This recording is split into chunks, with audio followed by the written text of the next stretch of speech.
Hello class. आज हमारा web technology में यूनिट 5 में टॉपिक है JSP implicit objects. JSP implicit objects हमारे क्रिएट होते हैं वेब कंटेनर में अपने आप ही ऑटोमेटिकली। कब क्रिएट होते हैं? जब वेब सर्वर किसी भी जेएसपी पेज को ट्रांसलेट करता है सर्वलेट सोर्स में। जब हमारा जेएसपी पेज सर्वलेट पेज में कन्वर्ट हो जाता है डेवलपर्स के लिए, तब हमारा जेएसपी इम्प्लिसिट ऑब्जेक्ट्स क्रिएट होता है वेब कंटेनर में, जैसे कि लिखा हुआ आपके सामने। ठीक। फिर उसके बाद these objects can also be use directly in scriptlets. ये इम्प्लिसिट ऑब्जेक्ट जो हैं डायरेक्टली भी यूज़ किए जा सकते हैं स्क्रिप्टलेट्स में, और फिर स्क्रिप्टलेट्स के बाद वो सर्विस मेथड में भी यूज़ करे जाते हैं। 9 तरीके के इम्प्लिसिट ऑब्जेक्ट्स होते हैं। पहला इम्प्लिसिट ऑब्जेक्ट है request. Request implicit objects to get the data, मतलब जो हमारा यहाँ पे एग्जाम्पल है string U I D equal to request dot get parameter user I D. यहाँ पे जो पैरामीटर हमने यूज़ करा है,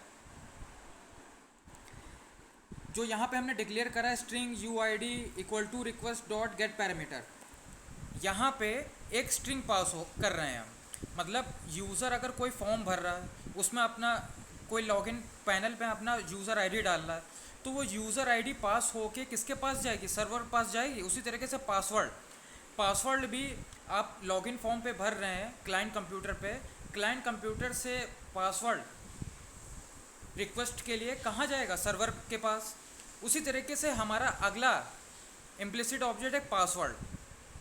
जब आप पासवर्ड एंटर कर देंगे, login ID user ID login कर देंगे, उसके बाद सर्वर रिस्पॉन्स भेजेगा। सर्वर रिस्पॉन्स हो सकता है टेक्स्ट के रूप में भेजे, हो सकता है इमेज के रूप में भेजे, हो सकता है इमेज के रूप में फिर से भेजे, लेकिन इमेज हमारी फॉर्मेट चेंज कर दे, जीआईएफ फॉर्मेट में, पीएनजी फॉर्मेट में, हो सकता है हमारा पीडीएफ फॉर्म में भेजे। तो किसी भी फॉर्म में आपका टेक्स्ट सर्वर से क्लाइंट की तरफ या वेब ब्राउज़र की तरफ आ सकता है। उसके बाद session, this is the most frequently used implicit object. ये बहुत फ्रिक्वेंटली यूज़ होता है ऑब्जेक्ट वाला, which is use for storing users data. जैसे आपका कुकीज़ होती है, कुकीज़ जो हमारा सर्वर होता है पर्टिकुलर वेबसाइट का कुकीज़ स्टोर कर लेता है, वैसे ही सेशन एक पर्टिकुलर वेब पेज का एक सेशन होता है। उस सेशन के दौरान जो भी आपने एक्टिविटी करी होती है वो स्टोर हो जाती है सर्वर के पास, और वो सर्वर के पास तब तक स्टोर रहती है जब तक वो सेशन कंटिन्यू रहता है, जब तक वो सेशन एक्टिव रहता है। Out, this is used for writing the content to the client web browser. This has several methods. Out में क्या करते हैं हम? अगर सर्वर को कोई चीज़ क्लाइंट के वेब ब्राउज़र पे लिखनी है, कोई राइट करनी है, मॉडिफिकेशन करना है, तो आउट इम्प्लिसिट ऑब्जेक्ट का यूज़ करेंगे। इसके अंदर काफ़ी सारे मेथड्स आते हैं। जैसे आपने सुना होगा सी में हम क्या यूज़ करते हैं? प्रिंटफ, कोई भी आउटपुट स्टेटमेंट प्रिंट करने के लिए। और जेएसपी पे क्या यूज़ करते हैं हम? Out dot println. देखिए यहाँ पे लिखा हुआ है आउट डॉट प्रिंट एलन और out dot println hello. दोनों केस में आपका हाई और हेलो प्रिंट हो जाएगा। ठीक है class? Application, this is use for getting application wide initialisation parameter and to maintain useful data across whole JSP application. मतलब यहाँ पे हमने एग्जांपल में देखिए, यहाँ पे हमने एक पैरामीटर की वैल्यू दी है, पास करी है माई एट्री। यहाँ पे मैंने लिखा भी माई एट्री। यहाँ पे हमने एक पैरामीटर पास करा है माई एट्री।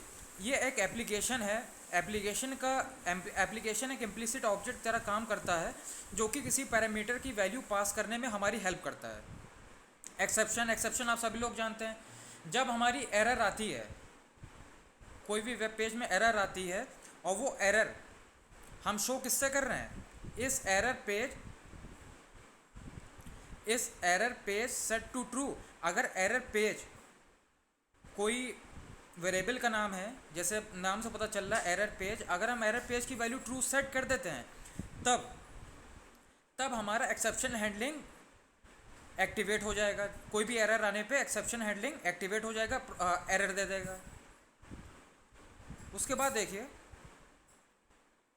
Page, JSP page implicit object is an instance of, देखिए इम्प्लिसिट ऑब्जेक्ट हमारा जेएसपी का सातवां इम्प्लिसिट ऑब्जेक्ट कौन सा है? पेज।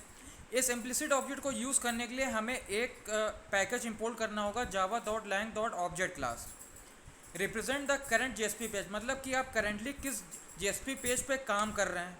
वो page object provide reference to generated servlet class, और साथ ही में पेज ऑब्जेक्ट जो होता है, जो करंट पेज का ऑब्जेक्ट होता है, वो रेफरेंस भी देता है सर्वलेट क्लास का। फिर अगला हमारा ऑब्जेक्ट है page context object. This implicit object is the instance of, मतलब इस ऑब्जेक्ट को अगर हमें जेएसपी पेज में यूज़ करना है तो उसके लिए कौन सा पैकेज इंपोर्ट करना पड़ेगा? javax.servlet.jsp.pageContent।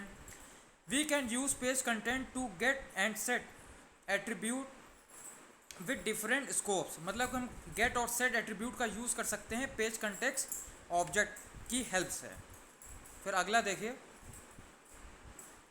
कॉन्फिग ऑब्जेक्ट, लास्ट है आपका कॉन्फिग ऑब्जेक्ट।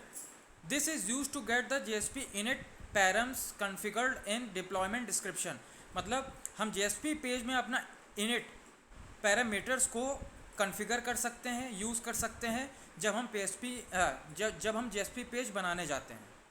यहाँ पे हमारी कुछ क्लास फाइल्स हैं, देखिए पहली क्लास फाइल है आपकी javax.servlet और servlet क्लास, दूसरी है config throwable एक्सेप्शन के लिए यूज़ करते हैं आउट।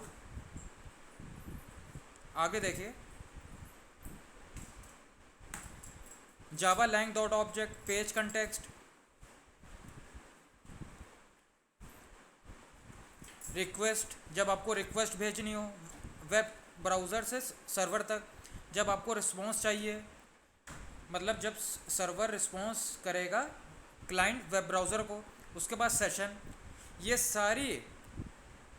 सारी कुछ आपकी पैकेजेस हैं जो कि हमें जेएसपी पेज में यूज़ करना होता है इन पर्टिकुलर सर्विसेज को यूज़ करने के लिए। तो आशा करता हूँ आपको पूरा टॉपिक ये समझ में आया होगा। Thank you class.